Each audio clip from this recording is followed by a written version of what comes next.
In recent years, there's been a huge resurgence of a specific type of art as a new form of expression and aesthetic. Places straight out of the imaginary, surreal and dreamlike spaces, nightmarish visualizations of mental states, and uncanny virtual worlds, inviting us to explore immersive environments that challenge how we see the world around us, and consequently, end up helping us understand ourselves better. Worlds that transport us beyond the confines of the ordinary, where the rules of reality can bend and twist freely. I've always been drawn to exploring these types of strange, alien, and surreal worlds.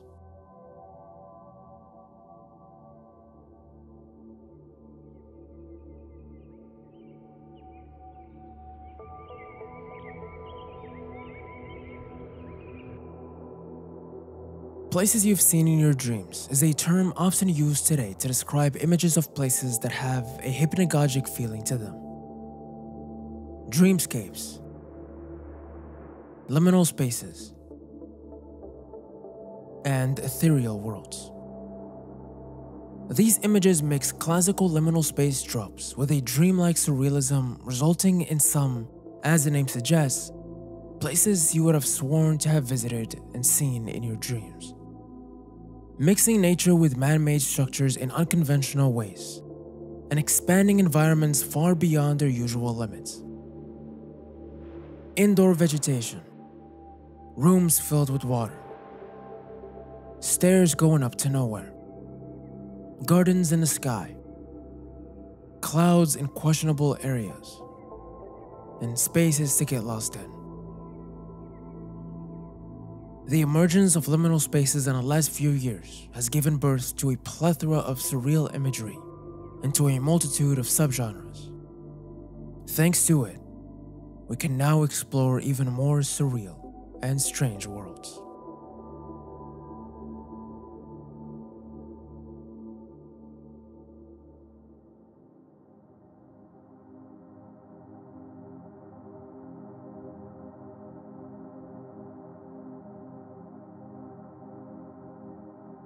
Dreamcore is an internet aesthetic that was born around the same time, and similar to places from your dreams, it often conveys a dreamlike aesthetic, utilizing various base images such as liminal spaces, fantastical landscapes, and altered realities. The main difference between Dreamcore and classical liminal space imagery is that Dreamcore isn't afraid to serve as a canvas for overlaying different elements, such as cryptic text on a screen, surreal characters, weird floating artifacts, portals to other dimensions, and hints that the character is in some sort of simulation.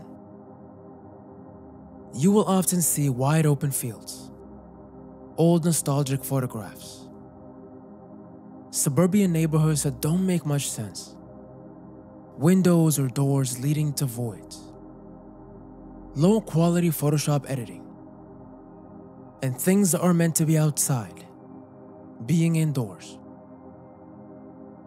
While there's a lot of similarities between the two, the Dreamcore aesthetic is a step beyond just liminality, as it tries to not only visualize the look, but also the feel of a dream. As more often than not, once we awake from having one, we realize that the world we were just in didn't really make any sense.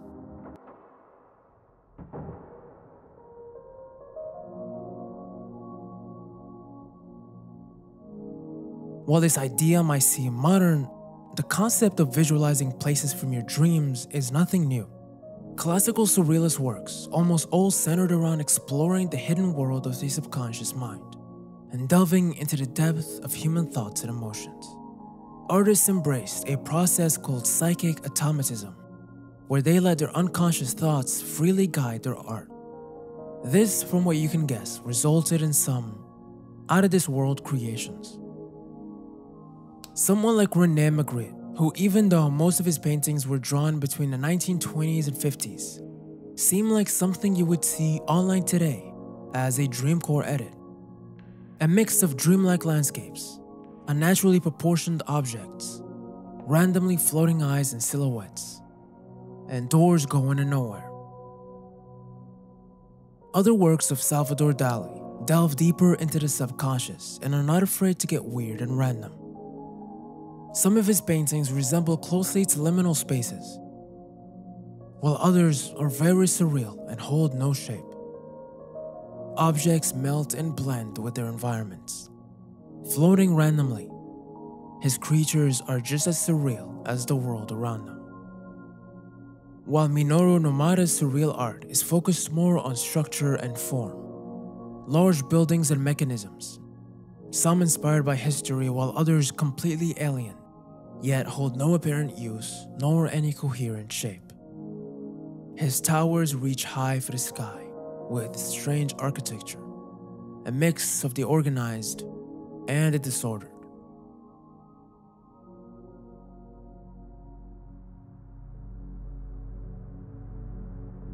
But the idea of creating art from one's subconscious or dreams can often get seriously strange. Tanaka Suguru is a Japanese online artist that took the idea to its extremes. All their paintings, when put together, help to construct a single connected world, broken up across all their pieces. Their art depicts a place from a nightmare, a world of stone consumed by flesh. Old megalithic structures have turned red with blood. Organic matter grows from every nook and cranny like a disease. Their world is inhibited by deformities, barely humanoid creatures, and other nightmarish entities. There is no law or rule to this place. The only thing that is certainty is that everything will eventually be consumed by this unstoppable force. The scale of this world is huge, and the draw for its exploration is even bigger. Suguru's ability to convey the dark and gritty atmosphere from simple shades of brown and red is seriously impressive. And even though their world is nightmarish in every sense of the word, it still makes me want to explore it further and see what exists beyond the darkness.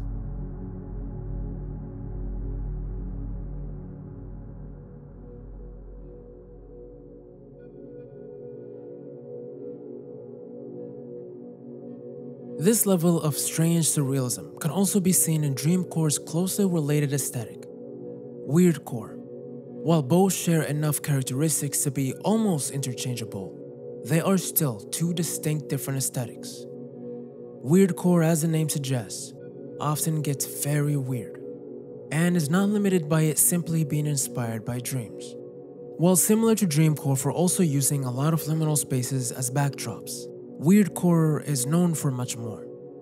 It is a purely surrealist aesthetic centered around low-quality photographs and images that have been constructed or edited to convey feelings of confusion, disorientation, dread, alienation, and nostalgia. Random voids appear out of nowhere, haphazardly placed text hinting at something more. Extremely strange and nostalgic places. Environments consumed by an unnatural darkness. Shadow individuals watching from a distance. Familiar creatures edited beyond what is natural. Simulated realities breaking apart. And a strange fascination with floating eyes everywhere. When viewing Weirdcore, it often feels like looking straight into a fever dream, and it looking back at you. It's obvious that Weirdcore is a result of the years of internet visual trends that's been mixed and distilled into a new form of surrealist art, mixed with a bit of nostalgia in there. Old Windows pop-ups and wallpapers, childhood liminal spaces, compressed camcorder quality images, and Y2K fonts. Much of Weirdcore and even Dreamcore plays on our nostalgic memories of a time long forgotten. But the Y2K era itself brought with it its own surreal and dreamlike worlds.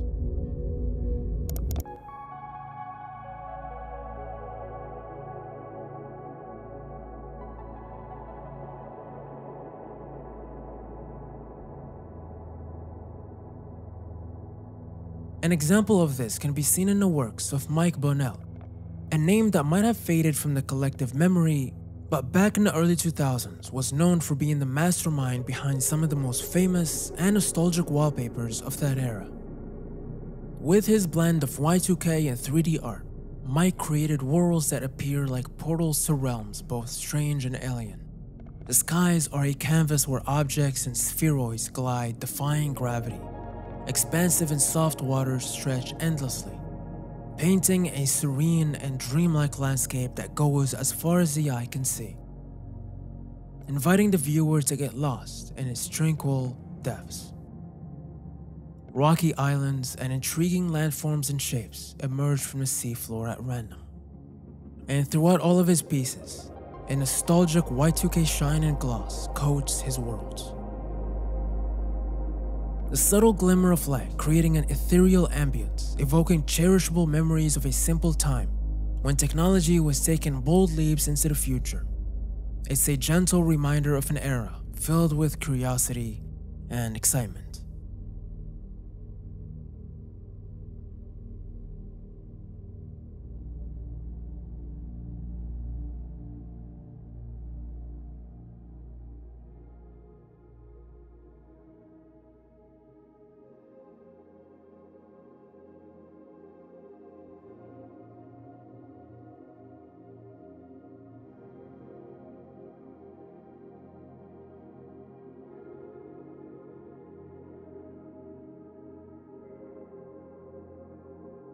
Worlds.com was an interactive virtual MMO released in 1995. Given that it was one of the first of its kind and was available to download for absolutely free, it exploded in popularity in the early PC gaming and internet scene. The game basically worked as a giant chat room where players could walk around and interact with each other. It was basically the VR chat of the late 90s and early 2000s. And because of how revolutionary this type of game was, Worlds grew to encompass a large player base from all over the internet. Despite the limitations of the technology during that time, players were captivated by the sense of community they felt within this virtual realm. Worlds.com became a place where friendships were forged, events were hosted, and memories were made. People from all walks of life and from different corners of the world, for the first time, found themselves all together in one virtual place. But the true magic of Worlds.com, based on its name, lies in its vast and diverse 3D worlds that can be explored and interacted with. While the game by itself was already pretty large, it grew even bigger with the myriad of user-created content that included activities, creative environments, and an entirely new world to discover at your leisure. Back in the day, these worlds would be full of players moving around and chatting about. Today, however, it's a graveyard of old forgotten places. A time capsule of a different time and a different world. A world that once thrived with excitement, but now remains frozen. The worlds from that past that are left for us to explore now take on an incredibly surreal quality. We find faithful recreations of real places, as well as fantastical creations from fantasy, science fiction, and beyond. The experimental 90s graphics and artwork, coupled with the limitations and unconventional world creation from that era, deliver one of the most surreal experiences in any virtual game, offering a glimpse into the imaginative minds of the early pioneers of the virtual space. Navigating these landscapes is a journey that sparks nostalgia, wonder, and even a touch of melancholy. While they may be relics of the past, their surreal charm continues to captivate adventurers and explorers till this day. Delving into the digital remnants of a bygone era, we are reminded of the fleeting nature of the things around us.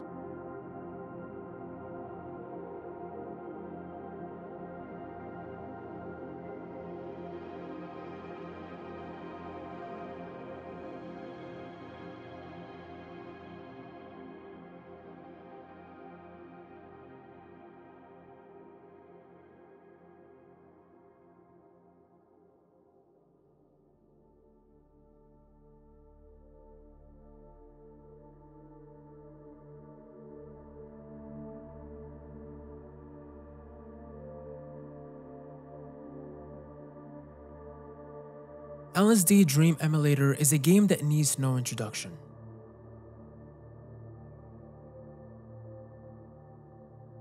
LSD is an exploration game that takes players on a surreal journey through dreamlike environments. Developed by Asmik Ace Entertainment and released for the PlayStation in 1998, the game stands as a masterpiece of contemporary art conceived by Japanese artist Osamu Sato. Rejecting the traditional conventions of gaming, Sato used the PlayStation as a medium to create an interactive dream diary based on a dream journal of one of his employees spanning over a decade. LSD Dream Emulator is a literal place from your dreams. In the game, players find themselves within a 3D world where they can freely explore without any specific objectives. Movement is limited to basic actions such as walking, turning, and running. And the game is divided into dreams, each one lasting a few minutes long. When players come in contact with walls or objects, they are randomly placed in various surreal locations. Each one carefully crafted to evoke a sense of absolute confusion and wonder. And these worlds are full with unexpected surprises. Textures can often shift around. Landscapes become populated with an array of random objects, animals, and characters, adding an element of unpredictability to this surreal experience. While you explore these dreams, however, one thing to watch out for is the mysterious gray man, a humanoid figure that occasionally appears in certain dreams and slowly stalks the player around. Interacting with this figure drops the player into a nightmare, a place called the Violence District, a dark and gloomy city plagued by death and crime. In this unsettling place, the game takes a haunting turn. LSD Dream Emulator will forever be known as one of the most surreal and unique games out there, taking players on a mind-bending journey across dreamscapes beyond the imagination. From old art pieces to online memes and edits, and even virtual worlds, surreal worlds will always have a place in our collective unconscious. As humans try to make sense of their dreams and visions and bring them into reality, we will always have surreal worlds to journey through. And that's gonna be it for today's journey. I hope you've enjoyed your stay, and I will see you very soon.